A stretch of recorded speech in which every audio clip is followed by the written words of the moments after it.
Olá, seja muito bem-vindo, seja muito bem-vinda à edição especial do debate sobre tecnologia e sociedade. Todos os dias nós geramos incontáveis volumes de informações pela internet, fazendo um cadastro pelo celular, acessando um site. Agora, você já parou para pensar no potencial do uso dessas informações? Bom, para falar sobre isso e muito mais que nós recebemos hoje aqui o professor Dirk Helbing, que é do Instituto Politécnico Federal de Zurique, na Suíça. Dirk, thank you very much. I'm happy to be here. So, is it possible to correlate this big data age we're living nowadays with the period of the first encyclopedia production, for example? Well, if you remember, knowledge has always been collected in libraries, such as this one, the famous Library of Alexandria. Now we're, of course, living in a big data age, and search engines are basically the collections of knowledge, and also Wikipedia that works in a slightly different way, in a crowdsourced way. But in principle, with the big data age, we're now entering a totally new era of human history where information is available at our fingertips. Within just 1 year, actually, we are producing as much data as in all the years of human history before, and will double information within 12 hours in the future. Computer power and also artificial intelligence are increasing exponentially, and this really is taking us into a different age, which we call the digital society. And as we go on networking in the world, that increases complexity even faster than exponential, in fact in a combinatorial way, and that has implications for the way our society and our world will be organized. So everything is going to change and requires a lot of knowledge, which is now being collected automatically with the Internet of Things. It means a lot of sensors everywhere that creates the big data. And then artificial intelligence is trying to make sense of it and make it available to us, or at least some people. And this is creating an amazingly different era of human history. Well, a big issue nowadays is net neutrality, since the US government changed the rules for their country. What are the risks of other societies doing that and less people having the same access to some information? There's, of course, always this attempt to gain more power by informational asymmetry. My recommendation is actually that we should have symmetry and fairness as the founding principles of our internet age, because that is creating a situation where our society will get to a higher level of evolution. Symmetry and fairness are promoting actually the advancement of systems in an evolutionary way, and we should keep that in mind. Em agosto de 2017, pelo menos 40 sites de instituições estatais da Venezuela foram atacados por um grupo que defende a luta armada. Saiba mais na reportagem. Dezenas de sites venezuelanos, muitos deles de órgãos estatais, foram atingidos por um ataque cibernético. Os hackers são apoiadores do grupo rebelde armado que organizou uma invasão a uma base militar. Eles visavam os portais do governo, da Suprema Corte e da legislatura, entre outros. Sites de empresas privadas também foram afetados. Os chamados guardiões binários mostraram no Twitter a tela que eles inseriram nas páginas dos portais. Um trecho que apoia a Operação Davi, do grupo rebelde na base do exército, ao lado de um trecho do filme de Charlie Chaplin, O Grande Ditador. So, Dirk, are we getting closer to what George Orwell saw as a surveillance society? Well, some people think we are already living in a surveillance society we just don't notice, because it's not just cameras that are collecting information about our life in some cities. In fact, there are drones that are surveilling every single move in the city, and you could play it back over months to see who has moved from here to there and what have people done. But in fact, our electronic devices are basically spying on us. Whenever you're using the internet, you have to accept cookies, and those cookies will record what you're doing, the links that you're clicking, the information that you're interested in, and it will reveal your personality and something about your friends and your health and your private life. So basically everything is becoming transparent in this way. And the CIA agent Gus Hunt has said one time, we're basically a walking sensor platform. And this allows Secret Service, but also large IT companies basically to see what is going on in the world in real time, like with a crystal ball in a sense. But not only this, this information makes it possible to manipulate our emotions, our thinking, our opinions, our decisions, and our behavior. We all know that our friends can manipulate us because they know our personality. And that's why we are choosing our friends very carefully. Now, however, there are many companies that know us better than our friends. We have no idea what these companies are, what they're doing with our data, but they can manipulate our thinking and our decision making and our behavior. And they're doing that for their own interests. So that is kind of the scary part of it, that not only are we being surveilled more or less all the time in the public, at work, and also in private homes and when we interact with our friends, but we are also being remotely steered to some extent, as much as that is possible. And there are ever more sophisticated ways of controlling us. So I think we're very much living already in such a George Orwell age. Certainly a company like Google or Facebook has much more data about us than totalitarian systems needed to run their totalitarian societies. And so there's a huge dual use potential. There's a new risk of misuse of all the data that's being collected, and that's why we need transparency, that's why we need participation, democratic frameworks, and we really have to change something about the way we're using data to make sure that we will be living in a democracy, in freedom in the future, and that we can be creative and come up with new solutions and not just do what our smartphone is suggesting us to do.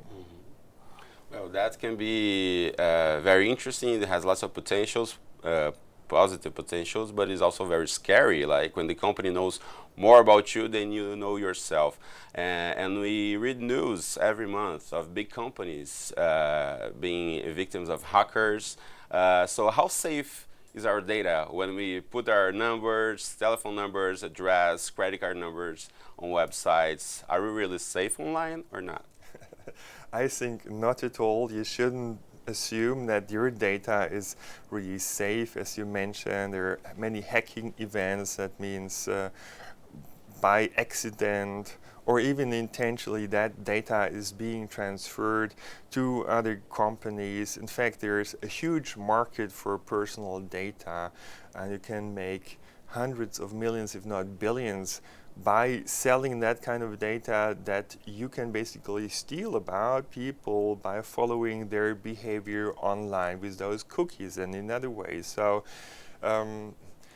for sure, a lot of companies, I would say thousands of companies, know much more about you than you would ever think, and certainly never have agreed on transferring all that data to those companies. They're trying to find out who you are and how much you earn, what you're interested in, but also about your health status. And of course, if you take data from a smartphone to find out about your health, it will not be reliable, right? So then the other danger is that even though there's all that surveillance, the conclusions may be wrong.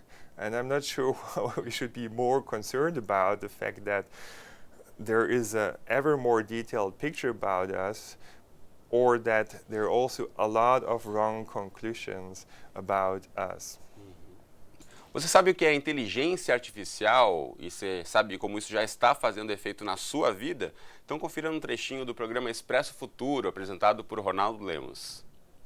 A inteligência artificial também gera algumas preocupações.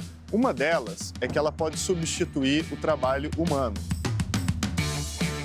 Para explicar um pouquinho para a gente o que é a inteligência artificial, eu vou conversar com a Ansaf Saleb, que é professora da Universidade de Colômbia, do Departamento de Engenharia, e ela vai inclusive contar para a gente como é que faz para aprender mais ainda sobre inteligência artificial.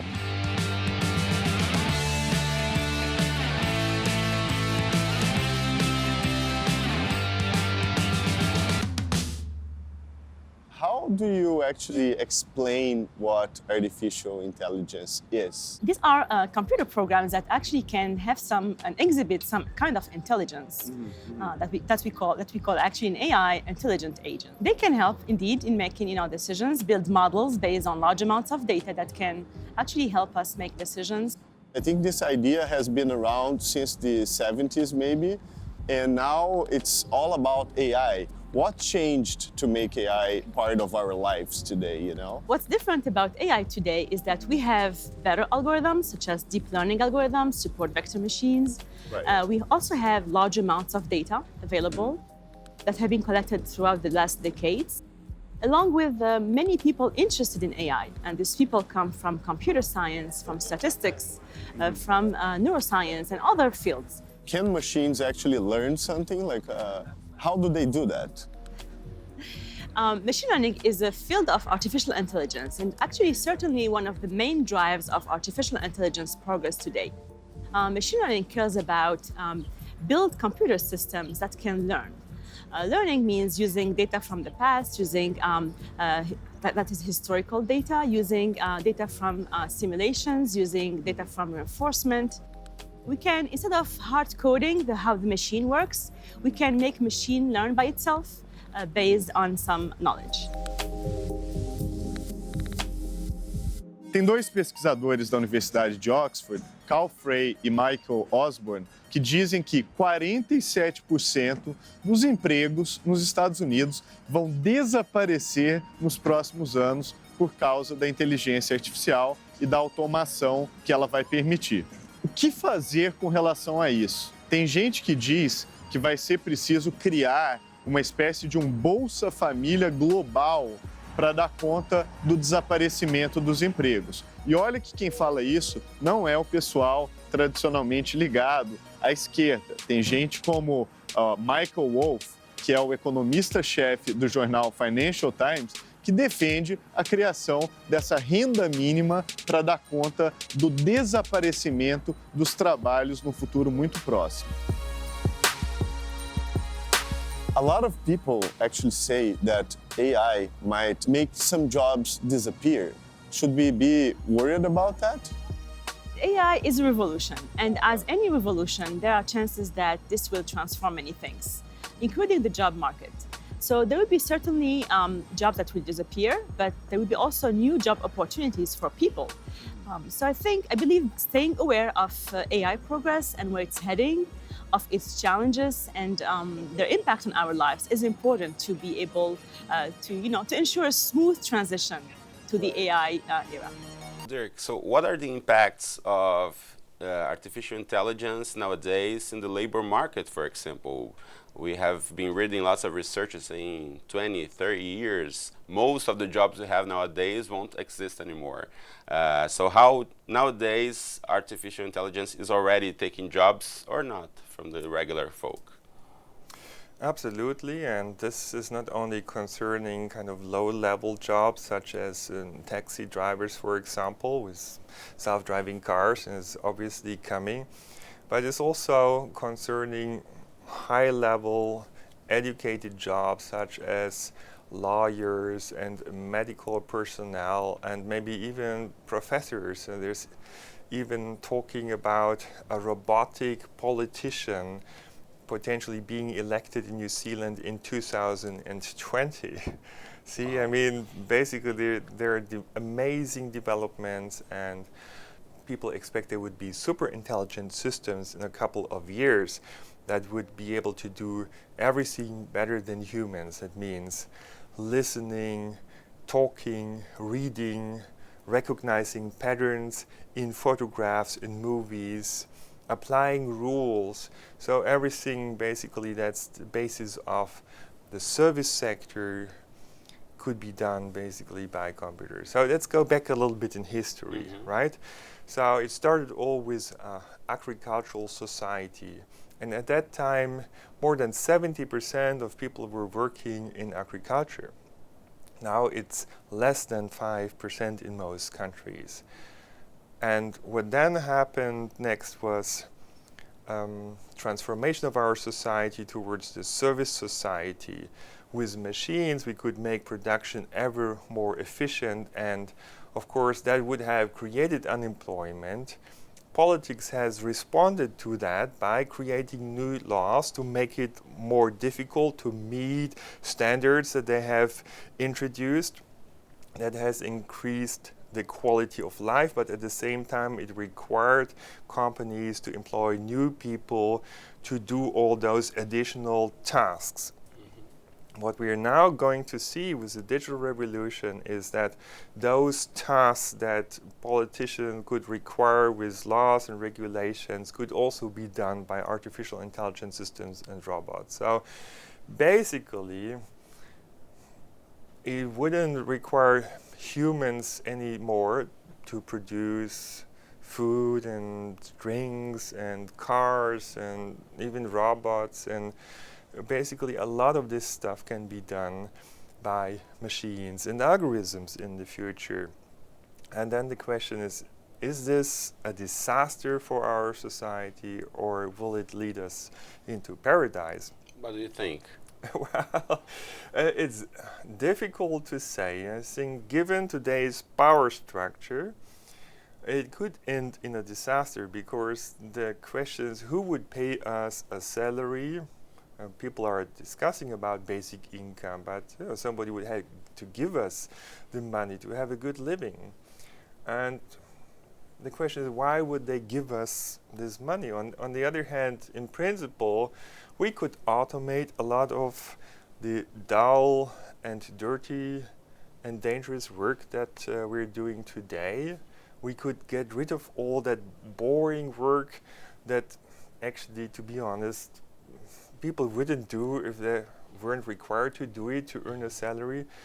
So in principle, we could all have a wonderful life, but it requires a different economic and societal framework to allow everyone to benefit from this new technology. Yeah, to take like lots of people to stop and thinking, restart our civilization somehow, because we are based on what we do, what we work, what we earn per hour. So with so many people in the world and more robots controlling it, how would this world work? How do you see it? This is very difficult to say, because we're coming to the point where humanity is being questioned by its own invention, right? So if we've been in this situation a couple of times, for example, when people learned that the Earth was not the center of the universe, that has fundamental implications for their own understanding as human beings. Same thing with Charles Darwin, when he said we're descendants basically of apes, right? There's a biological evolution. We haven't been just created by God, as he claimed. That has really questioned our position in this universe. And again, now artificial intelligence is questioning our position, because there will be more intelligent species in a sense, right? So what would we humans be needed for in the future?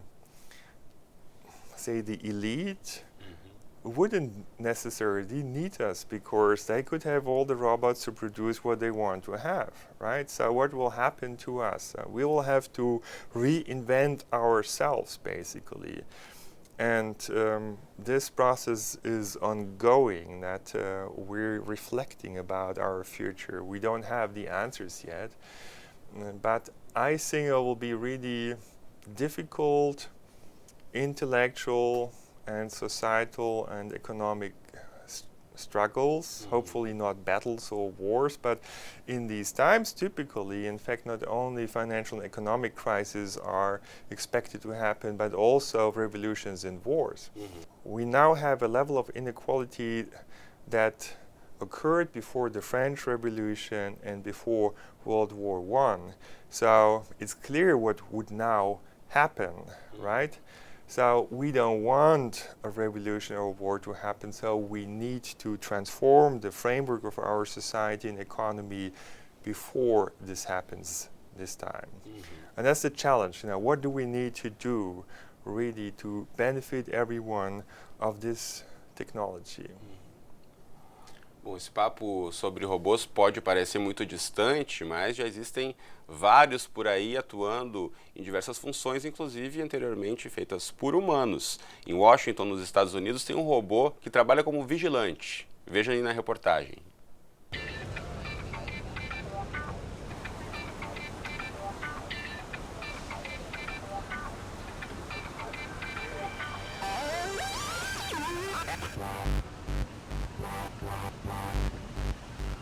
It's just like an additional patrol, right? And in some cases it could replace patrol if your patrol is really routine. And certainly there's some properties where simply just the robot and surveillance would be sufficient.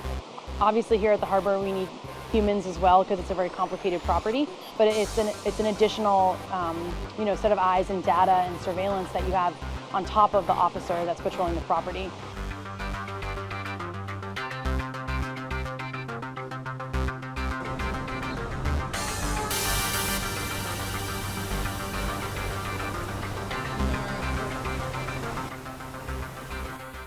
Well, Dirk, once you said that we have lived already in the democracy of consumption and now we are entering democracy of production. What does it mean? Well, I basically think that we have to transform society and the economy within a very short time period. That is the implication of the digital revolution, but also of the need to fight climate change. So about 50% of today's jobs will have to be replaced by different kinds of jobs. Half of the economy has to be reinvented, and there will be the old economy, the material economy, which makes money based on the economy of scales, by rationalization, and there will be a new economy, the digital economy, which is run on data. And data is basically an unlimited resource. And that is something totally new. We don't have, in principle, to battle for this unlimited resource, as we've done that for limited material resources. In fact, sharing information often makes it more valuable. And that is really a new opportunity. And we are even learning to apply this principle now to our material economy when we talk about the sharing economy or a circular economy. So we are now learning really to open up infinite potentials. Now, I do think that there is a need to transform the organizational principles of our economy. United States, for example, is now in a fierce battle with China, and they will come up with new organizational principles, I believe, in order to be more competitive. And the principle that can get you there is open innovation, it's combinatorial innovation, and it basically means that there should be interoperability that allows you to combine existing products and services to build new products and services, and to build on the inventions that have been made before you. And this will unleash super exponential growth, combinatorial growth, and will basically force all the other countries to do the same thing to be competitive. But the nice thing about this digital economy is that we can all live in peace with each other, right?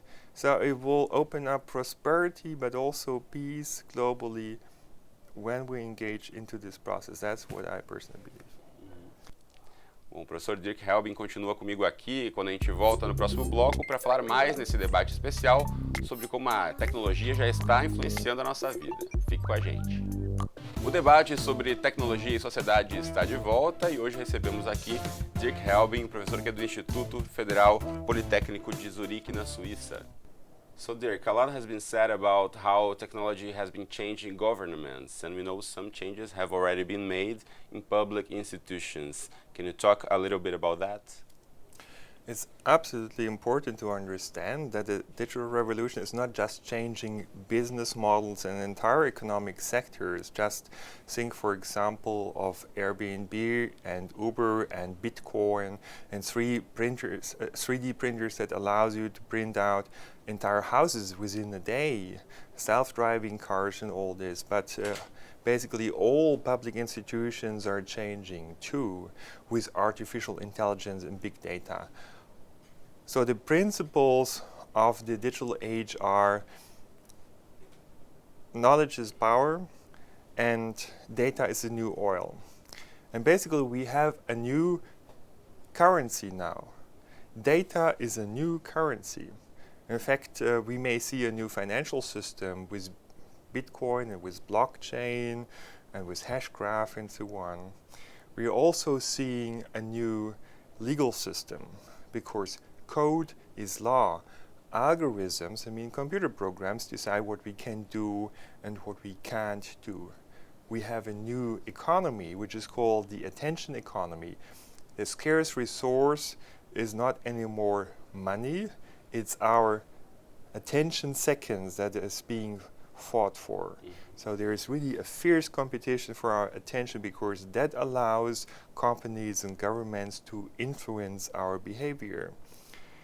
And it goes so far that some people say we would even have a new religion. Super intelligent artificial intelligence systems would basically tell us what would be the rules that we have to comply with, how we should live, and we should maybe even pray to them. You know, you might find that ridiculous, but some people think we would need to have such a new guiding principle.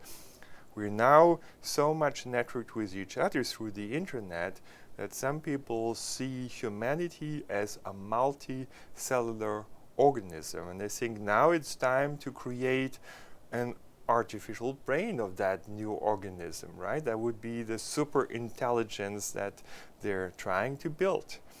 And then this super intelligence would really command what every single individual has to do. So they're basically working on an operating system for society, and that implies that also they would try to influence each individual's behavior with the kind of data they have about them by manipulation. So there's this way of finding out about your personality with big data that allows also to figure out how you can be manipulated to think and do certain kind of things or have certain kind of emotions. And this is being done to steer our behavior increasingly in our society every day. But that's not the only thing. In fact, they're also creating the citizen score. So basically, everything that you do or don't do would get you plus or minus points. It's being tested now in China. So if you would cross the street while there's a red light, you would get minus points. If you read critical political news, you will get minus points. If you have the wrong friends, you will get minus points. If you pay your loan a few days late, you would get minus points. You know, the overall citizen score, on the other hand, would determine the jobs that you can get, how much you have to pay for your loan, the services that you could use, and what would be the conditions to use it, and even what countries you could be traveling to. So it's really a new feudalistic system that's being created in such a way. Very efficient control systems that are now being set up, and individualized pricing is just another way of influencing us. So we're being, in a sense, programmed. We're being remotely controlled. We're being conditioned in a similar way as that has been done with dogs in the past. And in fact, some people think with super intelligent systems, there's three scenarios that could happen. You know, we would live like gods, and basically we would get anything we wish for automatically, like this. Or we could be like the pets that we have at home, you know, like a cat or a dog from the point of view of a super intelligent system. You would be a cat. Or we would be like ants that people step on and don't pay attention to, you know. These are the scenarios, and it's upon us to decide how it will end. So we have to fight for the right kind of scenario, I guess. Well, you said that data is a new oil. So would you say that we're giving away our fortunes when we are just filling out forms online and posting things on our private life? Well, in a sense, yes. I mean, all that data that we are giving away for free, or in many cases also taking away without our consent or without us even noticing that it's being taken away. Yes, this is data that you can use to make a fortune. Now, not the oil industry is the most valuable industry anymore. It's IT giants that are collecting a hell lot of data that is making most money and that are the most valuable companies in the world. So the question is, how can we get a share of that value, right? Because in a sense, it's our data. Well, you mentioned a little bit about China, so can you tell us a little bit more of what is already being done there and also in Singapore? Yeah, so China is creating one of the biggest big data and AI systems of the world, and they're following the movement patterns of all the people, and they're recording public places, and they're storing data about all transactions of all people. I think it's about 20 terabytes or even 20,000 terabytes of data just every day. So you have to assume that also about you, there's about a megabyte or even a gigabyte of data being collected and stored every single day, and that goes into AI systems. Now, obviously, China is creating a control system to run their society, and from a Western point of view, it's a totalitarian kind of control system. The question is, would that be the end of human history, or would there be something beyond this? So in Singapore, for example, they consider themselves as a social laboratory. So in a sense, they're making experiments with people, as, by the way, Google and Facebook do. They're doing A/B testing. That means they're exposing people to this kind of information, that kind of information, to see how they respond and how they can be done to do certain kind of things. Most people don't notice this. This is just happening in the background, but there's millions or even billions of experiments that are being done every day. Now, in principle, after the automation of factories and also of cars, self-driving, at least in a couple of years, some people think, couldn't we also automate cities or entire nations or the entire world and run it on data through artificial intelligence? So as if it would be a huge machine, society as a machine. Now, that would be like running humanity like an animal farm. The important point here is that people are different. We believe in human rights, we believe in the importance of human dignity, and human dignity so far cannot be measured. And there's the risk that it would be forgotten about in this big data society that we're entering. So if you automate all the processes, then people don't have a say anymore. And that means democracy will be gone, freedom will be gone, we will be run by that AI system. And I personally think this is not going to be a good future. We should think about collective intelligence, we should think about participatory systems, we should think about how we could feed in our personal creativity to improve society continuously, to create a progress of culture in all this. And there's a risk that in such a fully automated society, those important things, human dignity, innovation, creativity, they would all be forgotten.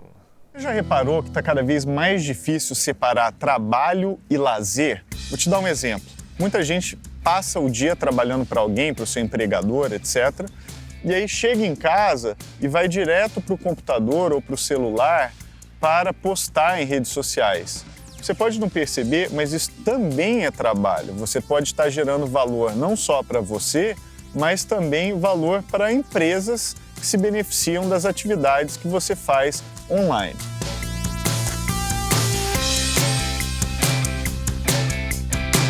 Outra coisa interessante de notar é que as empresas mais novas, e especialmente empresas de tecnologia, cada vez mais organizam o seu espaço de trabalho de uma forma completamente misturando lazer com trabalho. Então tem mesa de ping-pong, videogame, área de descanso e assim por diante.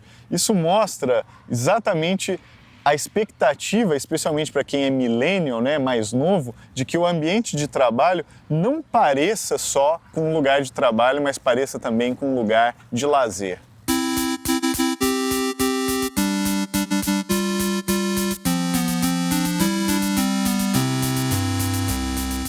I've experimented a lot between my work life and my personal life. First, I think there's no such thing as a work-life balance. I think it's work-life integration. Right now, I do have an assistant who helps me schedule many of my personal things. That includes if I'm hosting a party. She'll help me set up the Facebook event. She'll remind me of friends that I want to keep in touch with. I actually do meetings with this on my phone. And sometimes if the other person is talking, then they don't know that I am on the trampoline, because how would they know even? So that's one of my favorite parts. Alexa, play.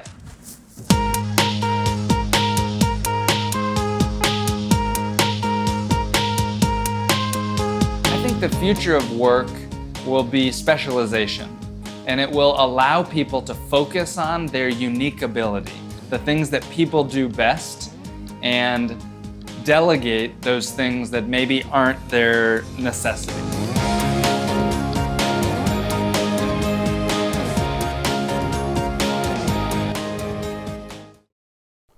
Well, based on that experiences, we have to think about the economy part as well, right? To have huge gaps between societies, between countries. Like these countries in Asia, are they making an extra profit on that experiment already or not? I mean, there are two things that we need to consider. One is optimization. Optimization can certainly be promoted with big data and artificial intelligence. But in the end, what is really even more important than that is creativity and innovation. Because humanity is faced with a number of existential problems that haven't been solved so far. Also not with big data and artificial intelligence. Now this includes climate change, this includes the lack of sustainability. We're overusing the renewable resources. We are faced with mass migration, with terrorism, with conflicts, wars, a debt crisis and all these kind of things. So we need to have a fundamental reinvention of the entire system. And that cannot happen if you run a society in such a way. We should be aware that innovation will always challenge existing solutions, right? If we don't allow existing solutions to be challenged, then innovation cannot happen. We cannot make progress. We will basically freeze society in a certain stage. And that's kind of the risk that we might face if we run society with an AI system. You know, our creativity wouldn't have a place. And we are, of course, being challenged by robots and AI systems now that can take over anything that's repetitive work, which is based on rules and regulations and pattern recognition and so on. So we cannot win this race against robots. If we try to do the same thing that robots can do, we should focus on the things that are special about humans. This is creativity, this is social interaction, this is emotional intelligence, this is caring about our environment. You know, these things should become more important in the future. And so we have to make sure that they would have sufficient space in this new digital society. If an AI system runs society and tells us what we should be doing, and we would just all be doing this, and we would be like an external device, like a printer or a machine that is just executing what this AI system comes up with. So I don't think this is going to be the best of all possible futures and the best of all societies. But obviously, our societies are in a competition with the Chinese society and with the Singaporean system, and that's why we need to take a decision. Would we now engage into the same kind of system to be competitive, or would we come up with something even better that is compatible with our traditions, with our history, with our values, with freedom, with democracy, with participation, all this? And I believe in the second thing. Just the point is that this AI control system is further developed than the participatory economy and society that I'm talking about. So we need to get that on the way quickly. Otherwise, we may go through a totalitarian phase, and that would be very painful for many people. Well, talking about some smart use of the data, one project that you were involved happened in Mecca when you were studying the flows of people during the times of big concentration of crowds there. So can you tell us a little bit about that? How did you study that, that move from the people, and how you can prevent accidents, for example? Pedestrian crowds are very fascinating. That's actually the first research subject that I got interested into. So what we find is that pedestrians self-organize without the need of regulations or laws or policemen or traffic signs. When there are counterflows, that they would separate into lanes of uniform walking direction, and that makes the flow efficient. And it happens automatically. The people don't have to think about it, they don't have to come up with a complicated strategy, it just happens. Now, that's a nice thing about self-organization, it's like magic. Similar self-organization happens at bottlenecks, where we have oscillatory flows that come about through the build-up and relief of pressure in the crowd. And in fact, this self-organized oscillation has inspired a self-organized traffic light control that we eventually came up with. A further phenomenon is that if you have two crossing flows of people, then stripes would be formed within the crowd in such a way that you could actually walk through this other stream of people, which would, for an individual person, be like a wall almost. But if there's a crowd of people walking in that direction and crossing, then through the self-organized stripe formation phenomenon, you can walk through this other stream of people without even stopping. That's kind of amazing, right? But there are situations where things go wrong. When the density is too high, then coordination may break down and terrible crowd disasters might happen. And in fact, such a thing has happened in Mina, which is close to Mecca, many times in the past. You know that Muslims are having their pilgrimage once a year, the Hajj. And in Mina, there is the Jamarat bridge, and there are 3 pillars that represent the devil, or the temptation by the devil. And of course, you're supposed to demonstrate that you would resist that temptation. In order to do that, you're throwing 3 pebbles, small stones, at these pillars. That means against the devil, right? And if 3 million people do that in a day, that creates very crowded situations, and those situations have caused many crowd disasters in the past. So Saudi Arabia has totally changed the organization of the Hajj within Mina and also in the other cities that are involved.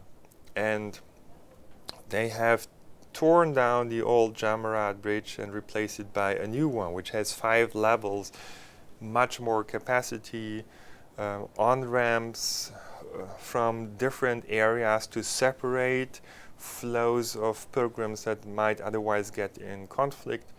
So there is this attempt to avoid counterflows and crossing flows, because that can create inefficiencies and dangerous situations. And the entire area around the Jamarat bridge has also been reorganized according to this unidirectional flow principles that would avoid crossing flows and counterflows. Nice. Well, we're almost coming to the end. You mentioned some different experiments from different countries. Do you have some knowledge in Brazil, or would you have some hints in Brazil? How can we develop? Because we have the society with very big issues on different wages, very poor and very rich. We have many people with low education levels. How, in this context, could Brazil develop and enhance and move forward better in terms of developing AI and such things? I believe Wikipedia is a good example to orient it, right? So everyone is using it, everyone is benefiting from it. Not everyone is putting information there, maybe 1% of people, but this is already sufficient actually to run such a powerful system that really helps us all to take better decisions, right? So I believe in these participatory crowdsourced systems, and we should be aware that it's easier than ever to change the world with digital technologies, right? WhatsApp, for example, has been created by a few dozen people in the beginning. Now it's being used by more than 1 billion people, right? To organize their lives, to communicate with their friends and their colleagues, and even do business and all these kind of things. So, a bunch of people can really change the world now. You can come up with an app, you can come up with a design for a product that could be printed on the other side of the planet with a 3D printer, right? So you can sell your ideas everywhere on this planet. You don't need to have 1 million to build a factory and to get things started. You just need to find a few friends and have an idea and get going. So this is the opportunity. We all can make a contribution to this better world. And in particular, in these times of instability that come with a transition from one kind of society, the service society, to another kind of society, digital society, in this transitional phase and the instability that we're going through, a single individual, a single detail can make a difference. So it can be you, it can be anybody, and we should keep that in mind. This is our time. Okay, Dirk Helbing, thank you very much. It was a My pleasure. Bom, você de casa pode acompanhar de novo essa entrevista e todas as outras do debate no Futura Play. Até a próxima.